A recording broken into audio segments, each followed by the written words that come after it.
ಮನಸ್ಸಿನ ಶಬ್ದಗಳು ನಿಶ್ಶಬ್ದವಾದಾಗ ಬದುಕು ತನ್ನ ಅರ್ಥವನ್ನು ತಾನೇ ವಿವರಿಸುತ್ತೆ. ಪ್ರತಿ ನಗುವಿನ ಹಿಂದೆ ಒಂದು ನೋವಿದೆ.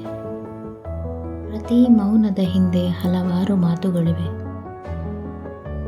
ನಮ್ಮ ಕನಸುಗಳಿಗೆ ಇನ್ನೊಬ್ಬರ ಒಪ್ಪಿಗೆ ಬೇಡ. ಸ್ವಲ್ಪ ನಂಬಿಕೆ ಸಾಕು. ನಾನೇ ನನಗೆ ಸಾಕು ಅನ್ನೋ ಧೈರ್ಯ ಬೇಕು. ಮತ್ತೆ ಮತ್ತೆ ಕುಸಿಯಬಹುದು, ಆದರೆ ಪ್ರತಿ ಸಲ ಎದ್ದು ನಿಲ್ಲುವ ಶಕ್ತಿ ನಮ್ಮೊಳಗಿದೆ.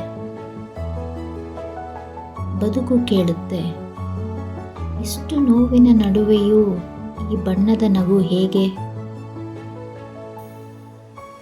ಅವನಿಗೆ ಉತ್ತರವೇ ಇದಾಗಿದೆ, ನನ್ನ ಅಸ್ತಿತ್ವವೇ ಸಾಕು ಪ್ರೇರಣೆಗೆ.